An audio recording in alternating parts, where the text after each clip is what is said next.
The first sign that the night would break her came when the waiter glanced at her worn shoes before even asking for water, and the second came when the man across the table sighed like her presence itself was an inconvenience. Emily Carter felt it in her chest before it reached her eyes. That familiar sinking feeling that whispered she did not belong here. The soft golden lights of the restaurant blurred slightly as she swallowed, forcing herself to sit straighter, pretending she was not counting every breath, pretending she had not borrowed this dress from a church donation closet just to feel normal for one evening. Sometimes heartbreak does not arrive with screaming or tears. Sometimes it arrives quietly, with a sigh and a look of disappointment from a stranger who was supposed to give you a chance. Before the story goes any further, take a moment. If you believe in kindness, in second chances, and in the quiet power of compassion, please like this video, share it with someone who needs hope, comment your thoughts, and subscribe to the channel. Your support helps stories like this reach hearts that need them most. Emily had not always been invisible. She had grown up in a small town in Ohio, raised by a mother who believed faith could carry you through anything, and a father who worked himself into exhaustion until his heart finally gave out one winter morning. After that, life became a series of careful steps, bills stacked like silent threats, dreams folded away and tucked into drawers labeled someday. Emily learned to smile through it, learned to thank people even when they looked at her with pity, learned that being poor in America often meant being unseen. When a well-meaning coworker suggested a blind date, Emily hesitated for days before agreeing. She told herself it was just coffee, just one evening, a chance to feel like a woman again instead of a burden surviving paycheck to paycheck. The restaurant had been his idea, upscale, polished, filled with people who wore confidence like tailored suits. From the moment he arrived, Emily sensed the shift. His eyes scanned her from head to toe, lingering on the frayed edge of her purse, the simple ring she wore because it had been her mother's. He talked about his job, his gym routine, his expectations, and with every passing minute, his tone hardened. Emily felt herself shrinking, her words growing smaller, her laughter fading into polite nods. She knew that look. It was the look of someone calculating whether you were worth their time, their money, their future. And she already knew the answer. The humiliation did not explode. It dripped. He criticized the restaurant choice as if she had forced him there. He made jokes about ambition that landed like stones. He looked past her when the waiter came, as though she was not part of the table. Emily kept her hands folded in her lap to hide their trembling.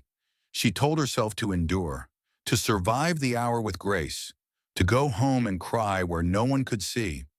For years, that had been her strength. Endure quietly, hurt politely. What Emily did not know was that 2 tables away, someone was watching with a different kind of attention.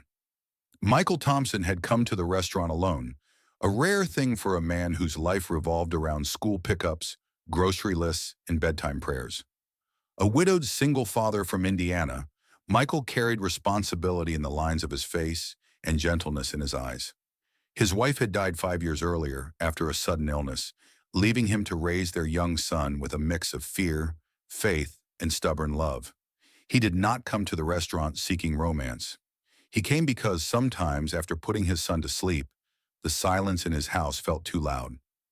Michael noticed Emily not because of her dress or her posture, but because of the way her shoulders tightened every time the man across from her spoke. He recognized that look instantly. He had seen it in his own reflection during the darkest months after his wife's death, when well-meaning people offered advice wrapped in judgment. He saw dignity fighting humiliation, and it stirred something protective in him. He watched as the man leaned back, checked his phone, and let contempt hang in the air like smoke. Michael felt a quiet anger rise, not loud or reckless, but steady and deliberate. When the man finally stood, frustration etched into his face. He did not apologize or explain. He simply left money on the table and walked away, leaving Emily sitting there with heat flooding her cheeks and tears threatening to spill. The restaurant noise rushed back in, laughter and clinking glasses mocking her stillness. Emily stared at the table, willing herself not to cry. Not here, not now. She reached for her purse, already planning the fastest exit. That was when Michael stood up. He did not make a scene. He did not raise his voice or confront the man who was already gone. He simply walked over and pulled out the empty chair, asking with a gentle nod if he could sit. Emily looked up, startled, her defenses instantly raised. Strangers did not usually step in. People watched. People whispered. People walked away. But there was something in Michael's expression that felt safe, unhurried, unjudging. She nodded before she could overthink it. Michael did not ask questions that cut. He did not offer pity disguised as concern. He spoke about ordinary things, about his son learning to ride a bike, about how strange it felt to eat alone sometimes. He spoke as if Emily were already worthy of his time, as if she had always belonged at the table. Slowly, the tightness in her chest eased. The restaurant lights felt warmer, the noise less sharp. Emily realized she was breathing again. As the minutes passed, something rare unfolded. Emily found herself sharing pieces of her life she usually kept hidden. The long hours at work, the fear of getting sick without insurance, the loneliness that crept in during quiet evenings. Michael listened, not to fix or judge, but to understand.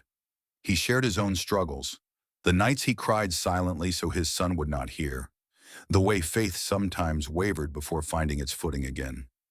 Two strangers, both bruised by life, sat together in a place where humiliation had almost taken root and turned it into something else entirely. When the check came, Michael paid without hesitation, brushing away Emily's protest with calm certainty.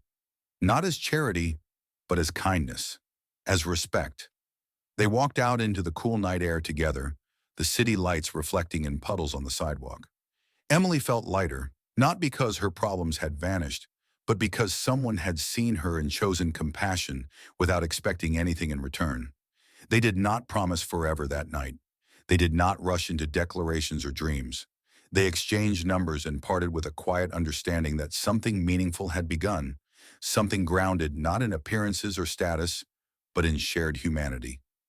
Emily went home and cried, but not from shame. She cried from relief, from gratitude, from the unfamiliar feeling of being valued. In the weeks that followed, Michael became a steady presence in Emily's life. They met for simple dinners, long walks, church on Sundays. She met his son, a bright-eyed boy who welcomed her with cautious curiosity and a shy smile. Emily learned what it meant to be part of something that felt safe. Michael watched her confidence grow, saw her laughter return, saw the strength she had carried alone for so long finally have a place to rest. Life did not magically become easy. Bills still came, doubts still surfaced.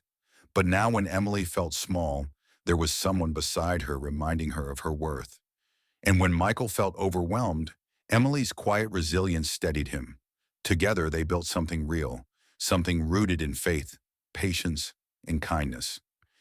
Years later, Emily would look back on that night not as the evening she was humiliated, but as the moment everything changed. The moment cruelty lost its power. The moment a stranger chose to sit down instead of walking away. If this story touched your heart, if it reminded you that kindness can appear when we least expect it, please take a moment to like this video, share it with someone who needs hope, and subscribe to the channel. Your engagement helps spread stories that matter. And before this story ends, we have a special request. Please comment below with one word that describes how this story made you feel. Your words might be exactly what someone else needs to read today, because sometimes the most powerful love stories do not begin with attraction or perfection, but with a simple, brave act of compassion. A chair pulled out, a seat taken, a life changed forever.